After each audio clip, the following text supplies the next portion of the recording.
गुरु रूप साध संगत वाहिगुरु जी का खालसा वाहिगुरु जी की फतेह। एक सुलझे हुए समाज ने रूल ऑफ लॉ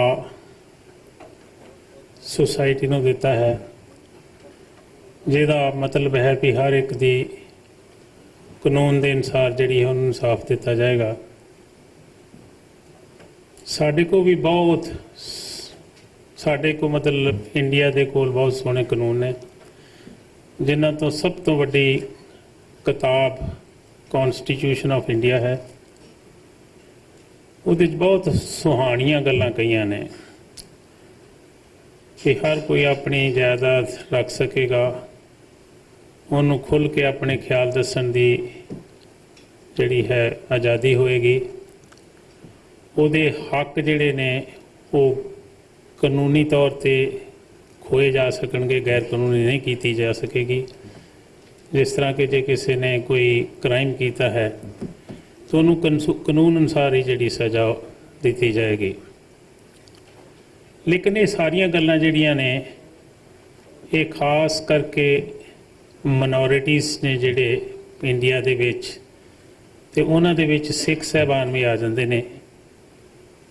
ये कानून उन्हां लई कोई भी नहीं हैगा, इस तरह का गैर कानूनी सारी हैगी है। हैरान हो जाइदा है कि कित्थे औरंगजेब वेले जिहड़ा है असी रौला पाउने आ भी जजिया ला दिता सी उन्हें हिंदुआं ते, लेकिन साडे हुण दे भी सिस्टम दे विच हिंदुआं ने वो जजिया दूजे लोगों ते ला दिता, चाहे मुसलमान होण, चाहे सिख होण, चाहे ईसाई होण, जिहड़ा औरंगजेब नूं भी माड़ा है। इन्ना वड्डा वितकरा है साडे कानून दे विच, जिहदी किते दास्तान जदों कोई इतिहास लिखेगा हैरान हो जाएगा भी एक डेमोक्रेटिक सैटअप दे विच कंट्री सी, जिहदा बहुत वड्डा कानून सी, जिन्हों विधान जिंदे कहने आ। उत्थे दे सुप्रीम कोर्ट तो लैके थले सब जज तक, मजिस्ट्रेट तक अदालतां सन, जिन्हां नूं इंसाफ करन दा जिहड़ा सी वो जिम्मेवारी दित्ती सी। लेकिन इंसाफ की जिहड़ी बहुत वड्डी जिहड़ी सी दूर की गल सी। आपां सब तो वड्डी अदालत जिहड़ी साडी सुप्रीम कोर्ट उहदी गल करिए, सिख मसलियां दे विच सुप्रीम कोर्ट कोल दो बहुत इंपॉर्टेंट केस गए ने, जिन्हां च एक इंदिरा गांधी का मर्डर केस सी, एक बिटा नां दा जिहड़ा सज्जन है उहदे खिलाफ जिहड़े कहंदे बंब ब्लास्टिंग कीता सी, जिहदे च मुख दोषी दविंदरपाल सिंह भुल्लर सी। इंदिरा गांधी दे केस दे विच साकेर सिंह नूं फांसी दिता गया है। सारी दी सारी जुडिशल सिस्टम जिहड़ी है वो चुप है, लेकिन कुछ एक दो सज्जन ने जिहड़े कि नॉन सिख ने, जिन्हां नूं कानून दे नाल प्यार है, रूल ऑफ लॉ जानते ने, और वो भी बड़ियां वड्डियां पोजीशनां सन, हाई कोर्ट के जज चाहे उन्हां दे चीफ जस्टिस रह चुके सन। उन्होंने ये अपनी कमेंट्रीज जिहड़ियां हुंदियां ने उन्हां दे विच लिखिया भी ये फैसला इस तरह का सी भी इस गवाही के आधार पर एक कुत्ते नूं भी सज़ा नहीं हो सकती, जिहदे विच केर सिंह उन्हां नूं फांसी की सज़ा देती है। दूजी गल दविंदरपाल सिंह उन्हां दा जिहड़ा फैसला सी, उहदे विच दविंदरपाल सिंह दे अपने ही बयान ते उन्होंने फांसी की सज़ा देती गई। हालांकि वो बयान उन्हें दिता नहीं सी, एक बयान लिख के उहदे नां ला दिता गया है, जिन्हों कन्फैशनल स्टेटमेंट असी अदालती लैंगुएज कहने आ। उहदे विच भी उहदी किड्डी वड्डी सोहनी फैसला लिखण दी जिहड़ी गल बनी भी तीन जजां दा एक बेंच सी, तीन जज उस केस नूं फैसला करन दे सुप्रीम कोर्ट दे विच बैठे सी, जिन्हां च हैड जिहड़ा सी वो मुसलमान सी, दो हिंदू सन। मुसलमान जज ने उस केस च दविंदरपाल सिंह नूं बरी कर दिता भी एक केस जिहड़ा है उहदे बयान ते कभी भी किसी मुलजम नूं जिहड़ी सज़ा नहीं हो सकती। लेकिन दो हिंदू जज सी, उन्होंने उस केस च उन्होंने मौत की सज़ा दे दी। सो ये है साडियां अदालतां दा जिहड़ा है ਇਹ ਜਾਟ ਸਟੇਕ ਜਿਹਦੇ 'ਚੋਂ ਸਜ਼ਾ ਦਿੰਦੇ ਨੇ। ਹੁਣ ਅਸੀਂ ਇੰਨੀ ਦੇਰ ਤੋਂ ਕੇਸਾਂ ਦੀ ਪੈਰਵੀ ਕਰਦੇ ਆ ਰਹੇ ਹਾਂ, ਉਹਨਾਂ ਦੇ ਇੱਕ ਵਿੱਚ ਸਾਨੂੰ ਤਜਰਬਾ ਬੜਾ ਸੋਹਣਾ ਹੋਇਆ ਹੈ। ਇੱਕ ਸੱਜਣ ਆ, ਉਹਦੇ 'ਤੇ ਇੱਕ ਕੇਸ ਪਾ ਦਿਓ, ਸਰਾਸਰ ਝੂਠਾ ਹੈ। ਉਸ ਕੇਸ ਦੇ ਵਿੱਚ 3, 4, 5 ਜਾਂ 6 ਸਾਲ ਜਿੰਨੀ ਵੀ ਸਜ਼ਾ ਹੋਣੀ ਹੈ, ਉਹ ਕੇਸ ਨੂੰ ਇਸ ਤਰ੍ਹਾਂ ਲਮਕਾਈ ਜਾਂਦੇ ਨੇ, ਜਿੰਨੀ ਸਜ਼ਾ ਦੇਣੀ ਹੁੰਦੀ ਉਹ ਉੱਦਾਂ ਹੀ ਪੂਰੀ ਹੋ ਜਾਂਦੀ ਹੈ। ਤੇ ਅਲਟੀਮੇਟਲੀ ਉਹਨੂੰ ਤੁਸੀਂ ਬਰੀ ਵੀ ਕਰ ਦਿਓ ਤਾਂ ਕੀ ਫਾਇਦਾ ਹੋਇਆ ਉਹਦਾ? ਕਾਨੂੰਨ ਤੇ ਗਿਆ। ਆਪਾਂ ਦੀ ਸਭ ਤੋਂ ਰੀਸੈਂਟ ਜਿਹੜੀ ਕੇਸ ਆ, ਜੱਗੀ ਜੌਹਲ ਵਾਲੀ ਜਿਹੜੀ ਗੱਲ ਹੈ, ਇਹ ਪਹਿਲਾਂ ਹੀ ਸਾਡੀ ਜੁਡੀਸ਼ੀਅਲ ਸਿਸਟਮ ਦੀ ਹਿਸਟਰੀ ਦੇ ਵਿੱਚ ਕੇਸ ਆਇਆ ਹੈ, ਜਿਹਦੇ ਤੱਕ ਅਜੇ ਤੱਕ ਕੋਈ ਐਵੀਡੈਂਸ ਜਾਂ ਕੋਈ ਗਵਾਹੀ ਨਹੀਂ ਸਾਬਤ ਕਰ ਸਕੇ, ਚਾਹੇ ਇਕੱਠੀ ਕਰ ਸਕੇ, ਜਿਹਦੇ ਨਾਲ ਇਹਨੂੰ ਅਰੈਸਟ ਵੀ ਕੀਤਾ ਜਾ ਸਕੇ। ਇੱਕ ਪਹਿਲਾ ਕੇਸ ਇਹੀ ਹੈ ਜਿਹਦੇ 'ਚ ਪਹਿਲੇ ਪੰਜਾਬ ਦੀ ਪੁਲਿਸ ਨੇ ਆਪਣਾ ਜੀ ਆਇਆ ਜਿੰਨਾ ਕਾਨੂੰਨੀ ਤੌਰ 'ਤੇ ਉਹਦਾ ਪੁਲਿਸ ਕਸਟਡੀ 'ਚ ਰਿਮਾਂਡ ਲੈ ਸਕਦੇ ਉਹ ਲੈ ਕੇ ਟੌਰਚਰ ਕੀਤਾ ਗਿਆ। ਹਰ ਹੱਥ ਕੰਡਾ ਵਰਤਿਆ ਗਿਆ ਵੀ ਉਹਦੇ 'ਤੇ ਕੇਸ ਸਾਬਤ ਹੋ ਸਕੇ, ਨਹੀਂ ਹੋਇਆ। ਅਲਟੀਮੇਟਲੀ ਮੁੱਖ ਮੰਤਰੀ ਨੇ ਉਹਦਾ ਜਿਹੜਾ ਚੀਫ ਸੀ ਪੁਲਿਸ ਦਾ, DGP ਜਿਹਨੂੰ ਅਸੀਂ ਕਹਿੰਦੇ ਹਾਂ, ਉਹਨਾਂ ਨੇ ਬਿਆਨ ਦਾਗ ਦਿੱਤੇ ਅਖੀਰ ਤੇ ਜਾ ਕੇ ਵੀ ਅਸੀਂ ਕੇਸ ਜਿਹੜੇ ਨੇ ਸਾਰੇ ਦੇ ਸਾਰੇ ਸੋਲਵ ਕਰ ਲਏ, ਇਹ ਵੀ ਵਿੱਚੇ ਸੀ। ਬੜੀ ਛੋਟੀ ਜਿਹੀ ਅਸੀਂ ਇਹ ਬਹਿਸ ਦੀ ਗੱਲ ਕਰਦੇ ਸੀ ਵੀ ਜੇ ਤੁਸੀਂ ਇਹ ਸਾਬਤ ਹੀ ਕਰ ਦਿੱਤਾ ਕੇਸ, ਤੁਹਾਡੇ ਕੋਲ ਗਵਾਹੀ ਵੀ ਆ ਗਈ ਹੈ, ਤੇ ਫਿਰ ਇਹ ਕੇਸ ਦੁਬਾਰਾ ਨੈਸ਼ਨਲ ਇਨਵੈਸਟੀਗੇਟਿੰਗ ਏਜੰਸੀ ਨੂੰ ਕਿਉਂ ਦੇ ਦਿੱਤਾ ਤੁਸੀਂ? ਇਹਦੀ ਦੁਬਾਰਾ ਉਸ ਏਜੰਸੀ ਨੂੰ ਦੇ ਦਿੱਤਾ ਹੈ ਜਿਹੜੀ ਗਵਰਨਮੈਂਟ ਆਫ ਇੰਡੀਆ ਦੇ ਅੰਡਰ ਹੈ। ਉਹਨਾਂ ਨੂੰ ਦੁਬਾਰਾ ਉਸੇ ਸਰਕਲ 'ਚ ਲਿਆਣ ਕੇ ਟੌਰਚਰ ਕੀਤਾ ਗਿਆ। ਫਿਰ ਇੱਕ ਕਾਨੂੰਨ ਦੀ ਪਾਬੰਦੀ ਹੈ ਵੀ ਜੇ ਤੁਸੀਂ 90 ਦਿਨ ਦੇ ਵਿੱਚ ਚਲਾਨ ਨਹੀਂ ਪੇਸ਼ ਕਰਦੇ, ਉਸ ਮੁਲਜ਼ਮ ਨੂੰ ਸਜ਼ਾ ਦੇਣੀ, ਉਹਨੂੰ ਜ਼ਮਾਨਤ ਦੇਣੀ ਪੈਗੀ। ਇੱਕ ਉਹਦੇ ਤੇ ਉਹਨਾਂ ਤੇ ਇਹ ਧਾਰਾ ਲਾ ਦਿੱਤੀ ਵੀ 90 ਦਿਨ 'ਚ ਚਲਾਨ ਅਸੀਂ ਨਹੀਂ ਦੇ ਸਕਦੇ, ਕਿਉਂਕਿ ਬਹੁਤ ਹੀ ਕੰਪਲੀਕੇਟਡ ਔਰ ਇੰਪੋਰਟੈਂਟ ਕੇਸ ਆ, ਜਿਹਦੇ 'ਚ ਇਟਲੀ ਦੇ ਸੱਜਣ ਵੀ ਇਨਵੋਲਵ ਨੇ, ਉੱਥੋਂ ਮਾਇਆਤੁਰੀ ਹੈ, ਇੰਗਲੈਂਡ ਦੇ ਵੀ ਨੇ, ਫਲਾਣੇ ਮਤਲਬ ਕਈ ਦੇਸ਼ਾਂ ਦੇ ਨਾਂ ਲੈ ਦਿੱਤੇ। ਹਾਲਾਂਕਿ ਕੋਈ ਵੀ ਸਾਬਤ ਨਹੀਂ ਹੁੰਦਾ ਵੀ ਉਸ ਕੇਸ ਦੇ ਵਿੱਚ ਫੋਰਨ ਸਿਸਟਮ ਦੇ ਵਿੱਚੋਂ ਪੈਸੇ ਆ ਕੇ ਖਰਚੇ ਗਏ ਨੇ ਤੇ ਉਹਨਾਂ ਸੱਜਣਾਂ ਦੀ ਕਿਸੇ ਦੀ ਵੀ ਕਲੀਅਰ ਗੋਈ ਹੋਏ। ਮਤਲਬ ਜੋ ਝੂਠੀ ਤੋਂ ਝੂਠੀ ਸਟੋਰੀ ਪੁਲਿਸ ਦੇ ਦੇ, ਸਟੇਟ ਦੇ ਦੇ, ਉਹਨੂੰ ਅਦਾਲਤਾਂ ਮੰਨ ਕੇ ਤੇ ਲੋਕਾਂ ਨੂੰ ਇਸ ਤਰ੍ਹਾਂ ਜਿਹੜੀ ਹੈ ਉਹ ਕੈਦ ਦੇ ਵਿੱਚ ਰੱਖਣ ਦੇ ਕਾਬਲ ਨੇ। ਇਹ ਗੱਲ ਜਿਹੜੀ ਸਾਰੀ ਦੀ ਸਾਰੀ ਸਿੱਟਾ ਉੱਥੇ ਹੀ ਨਿਕਲਦਾ ਹੈ। ਕਦੀ ਗੁਲਾਮ ਦੇ ਕੋਈ ਰਾਈਟ ਨਹੀਂ ਹੁੰਦੇ, ਉਹਦੀ ਕੋਈ ਆਜ਼ਾਦੀ ਨਹੀਂ ਹੁੰਦੀ, ਉਹਦੇ ਕੋਈ ਫੰਡਾਮੈਂਟਲ ਰਾਈਟ ਨਹੀਂ ਹੁੰਦੇ। ਉਹਦੇ ਲਈ ਇੱਕ ਸਕੰਜਾ ਕੱਸਣ ਲਈ ਬਹੁਤ ਕਾਨੂੰਨ ਬਣਾ ਦਿੱਤੇ ਜਾਏ, ਜੇ ਨਾ ਵੀ ਕਾਨੂੰਨ ਹੋਣ ਤਾਂ ਵੀ ਉਹਨੂੰ ਅਰੈਸਟ ਕਰਕੇ ਜਿੱਧਰ ਨੂੰ ਮਰਜ਼ੀ ਲਈ ਜਾਓ। ਸਾਡੇ ਜਿੰਨੇ ਵੀ ਕੇਸ ਹੋਏ ਨੇ, ਸਾਡਾ ਕੋਈ ਵੀ ਰਾਜਨੀਤਿਕ ਆਗੂ, ਭਾਵੇਂ ਉਹ ਸਾਡੇ ਪੰਥ ਦੀਆਂ ਗੱਲਾਂ ਕਰਕੇ, ਪੰਥ ਦਾ ਨਾਂ ਲੈ ਕੇ ਉਹਨਾਂ ਨੇ ਬੜੀ ਭਲ ਮਾਰੀ ਹੈ, ਉਹਨਾਂ ਨੇ ਜਿਹੜੀ ਬਹੁਤ ਵੱਡੀ ਤਾਕਤ ਜਿਹੜੀ ਹੈ ਉਹ ਅਵੇਲ ਕੀਤੀ ਹੈ, ਉਹ ਕੋਈ ਵੀ ਕਹਿਣ ਨੂੰ ਤਿਆਰ ਨਹੀਂ ਤੁਸੀਂ ਝੂਠੇ ਕਿਉਂ ਕੇਸ ਕਿਉਂ ਪਾਉਂਦੇ ਆ। ਉਹ ਕਹਿੰਦੇ ਇੱਕ ਦਫਾ ਬੰਦਾ ਜਿਹੜਾ ਫੜਿਆ ਗਿਆ ਉਹ ਟੈਰਰਿਸਟ ਹੈ, ਉਹ ਗੈਰ ਕਾਨੂੰਨੀ ਕੀਤੀ। ਗੈਰ ਕਾਨੂੰਨੀ ਤਾਂ ਉਦੋਂ ਹੀ ਸਾਬਤ ਹੋਏਗੀ ਜਦੋਂ ਅਦਾਲਤ ਸਜ਼ਾ ਦੇ ਦੇਗੀ। ਸਜ਼ਾ ਤੋਂ ਪਹਿਲੇ ਵੀ ਸਾਰੇ ਜਿਹੜੇ ਨੇ ਉਹ ਟੈਰਰਿਸਟ ਬਣ ਜਾਂਦੇ ਨੇ, ਉਹ ਦੇਸ਼ ਧਰੋਹੀ 'ਚ ਆ ਜਾਂਦੇ ਨੇ।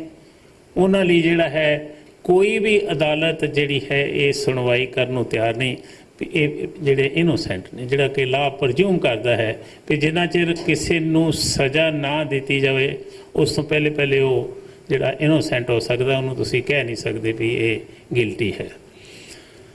ਸੋ ਸਾਡੇ ਲਈ ਜੋ ਹੈ ਇੱਥੋਂ ਤੱਕ ਵੀ ਗੱਲ ਨਿੱਘਰ ਗਈ ਹੈ ਸਾਡਾ, ਤੇ ਫਿਰ ਵੀ ਅਸੀਂ ਵੇਖਿਆ ਵੀ ਪਰਮਾਤਮਾ ਦੀ, ਗੁਰੂ ਦੀ ਐਡੀ ਕਿਰਪਾ ਹੈ। ਪੰਜਾਬ ਦੇ ਵਿੱਚ ਅਸੀਂ ਜਦੋਂ 1978 ਤੋਂ ਨਿਰੰਕਾਰੀ ਕੇਸ ਹੋਇਆ ਹੈ, ਉਸ ਤੋਂ ਬਾਅਦ ਇੱਕਦਮ ਜਿਹੜੇ ਸਿੱਖ ਸਟੂਡੈਂਟ ਫੈਡਰੇਸ਼ਨ ਦੇ ਤੇ ਖਾਸ ਕਰਕੇ ਜਿਹੜੇ ਅਖੰਡ ਕੀਰਤਨੀ ਜਥੇ ਦੇ ਸਿੰਘ ਕੁਝ ਫੜਨੇ ਸ਼ੁਰੂ ਕਰ ਦਿੱਤੇ ਸੀ, ਉਹਨਾਂ ਦੀ ਪੈਰਵੀ ਕਰਨ ਦਾ ਮੌਕਾ ਮਿਲਿਆ ਹੈ।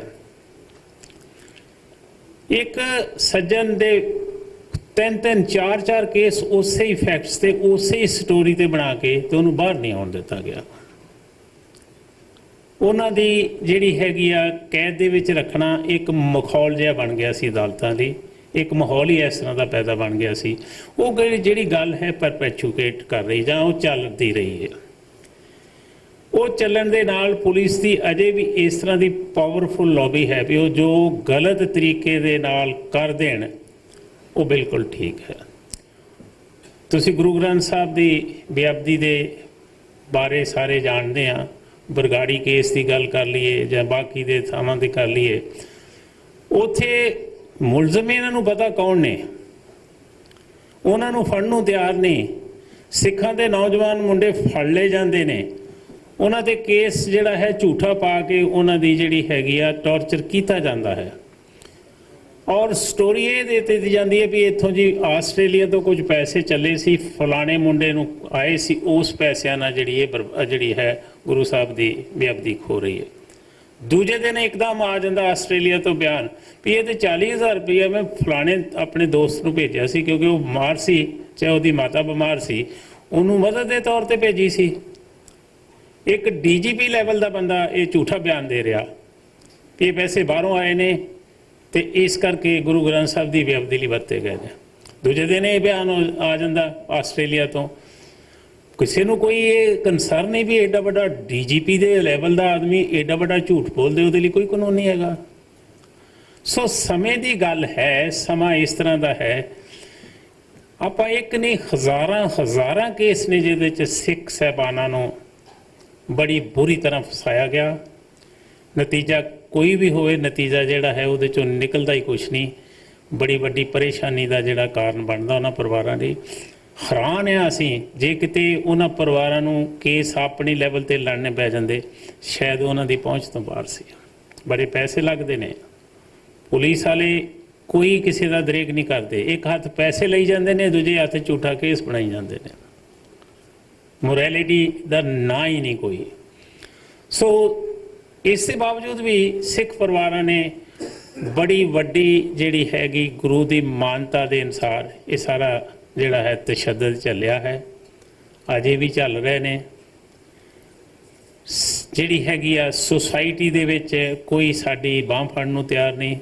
धार्मिक आगू दौड़ गए, राजनीतिक आगू दौड़ गए, समाजी आगू दौड़ गए। इहदे च बाहरले सिख साहबानां दी बड़ी वड्डी देन है। सानूं बड़े बड़े तकड़े केसां च मदद की है, जिन्हां परिवारां दे मुश्किल आई सी। जे मेरे ख्याल ना उन्हां दी मदद करते तो खासी तकड़ी उन्हां नूं मुश्किल सी जिहड़ी उन्हां को अपने आप ना हल होंदी। लेकिन फिर भी गुरु दे आशे अनुसार सारे सिख साहबान चढ़दी कला च। असीं अपने जथेदार साहब की गल कर दईए, पिछले 6 महीने जथेदार साहब दे असीं गिणे 36 केस पाए उन्होंने। पंजाब दे विच ज़्यादा सी, हरियाणे दे विच 1-2 सी। इन्हां 36 केसां दे विचों लगभग 7 या 8 केस रह गए ने, बाकी सारे झूठे सन, सारे च बरी हो गए ने। वो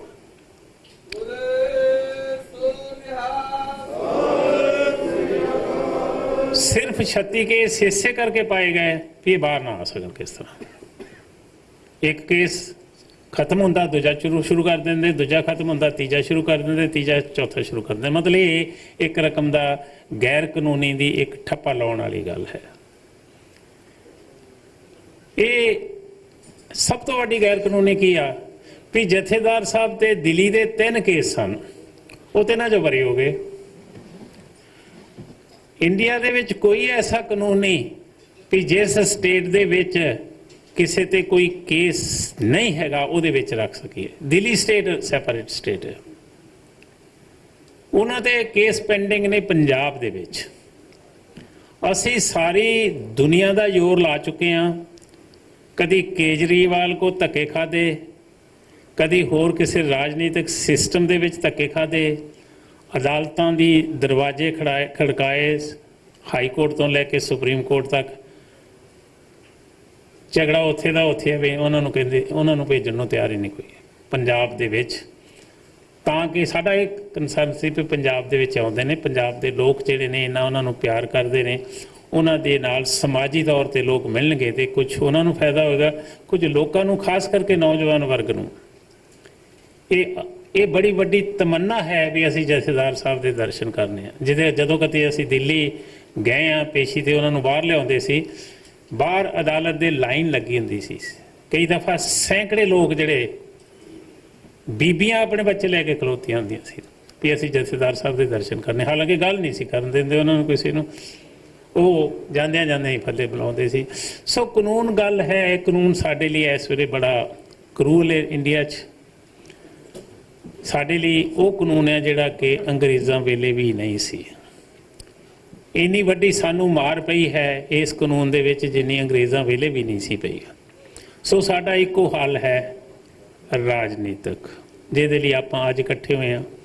ਫਿਰ ਇਕੱਠੇ ਹੋਈਏ, ਸੋਚੀਏ ਇਹਦੇ ਬਾਰੇ, ਇੰਟਰਨੈਸ਼ਨਲ ਲੈਵਲ ਤੇ ਆਪਾਂ ਗੱਲ ਕਰੀਏ ਤੇ ਸਾਡਾ ਜਿਹੜਾ ਹੈ ਇਹਦੇ ਵਿੱਚੋਂ ਕੋਈ ਕਲਿਆਣ ਹੋਣ ਦੀ ਗੱਲ ਹੈ। ਇਹ ਸਾਡੇ ਲਈ ਮਜਬੂਰੀ ਹੈ। ਮਜਬੂਰੀ ਜਿਹੜੀ ਹੈ ਇਹ ਨਾ ਸਮਝੀਏ ਵੀ ਹੁਣ ਅਸੀਂ ਜਿਹੜਾ ਮਜਬੂਰੀ ਨੂੰ ਕਿੰਨਾ ਕੁ ਚਿਰ ਆਪਾਂ ਅੱਗੇ ਤੋਰੀ ਫਿਰੀਏ। ਸਾਨੂੰ ਇਕੱਠੇ ਹੋਣਾ ਚਾਹੀਦਾ। ਇੱਕੋ ਹੀ ਜਥੇਦਾਰ ਹੈ ਜਿਹੜਾ ਸਾਰੀ ਸਿੱਖ ਕੌਮ ਦੇ ਵਿੱਚ ਦੁਬਾਰਾ ਇਹ ਆਪਣੇ ਦੁਸ਼ਮਣ ਜਿਹੜੇ ਅਕਾਲੀ ਦਲ ਚਾਹੇ ਦੂਜੇ ਸੱਜਣ ਉਹਨਾਂ ਨੂੰ ਮੰਨਦੇ ਵੀ ਨਹੀਂ, ਉਹਨਾਂ ਨੂੰ ਵੀ ਕਹੀ ਜਾਂਦੇ ਨੇ ਇਕੱਠੇ ਹੋ ਜਾਓ, ਇਕੱਠੇ ਹੋ ਜਾਓ। ਸੋ ਬਹੁਤ ਬੇਨਤੀ ਜਿਹੜੀ ਹੈਗੀ ਹੈ ਸਾਰਿਆਂ ਨੂੰ ਹੈ, ਇੰਟਰਨੈਸ਼ਨਲ ਲੈਵਲ ਗੱਲ ਸਾਡੀ ਬਣਦੀ ਹੁਣ। ਤੁਹਾਡੀ ਬਹੁਤ ਵੱਡੀ ਯੋਗਦਾਨ ਹੈ ਇਹਦੇ ਵਿੱਚ, ਇੰਟਰਨੈਸ਼ਨਲ ਹਰ ਇੱਕ ਇਸ਼ੂ ਸਿੱਖ ਦੀ ਨੂੰ ਰੇਜ਼ ਕਰਨ ਲਈ। ਸੋ ਤੁਸੀਂ ਆਪਣਾ ਯੋਗਦਾਨ ਪਾਓ। ਇੰਡੀਆ ਦੇ ਵਿੱਚ ਵੀ ਤਬਦੀਲੀ ਆਏਗੀ, ਜ਼ਰੂਰ ਆਏਗੀ, ਲੇਕਿਨ ਉਹਦੇ ਲਈ ਆਪਾਂ ਸਾਰੇ ਇਕੱਠੇ ਸਿਰ ਜੋੜ ਕੇ ਇਸ ਗੱਲ ਨੂੰ, ਮੁਸ਼ਕਲ ਨੂੰ ਹੱਲ ਕਰੀਏ। ਵਾਹਿਗੁਰੂ ਜੀ ਕਾ ਖਾਲਸਾ, ਵਾਹਿਗੁਰੂ ਜੀ ਕੀ ਫਤਿਹ।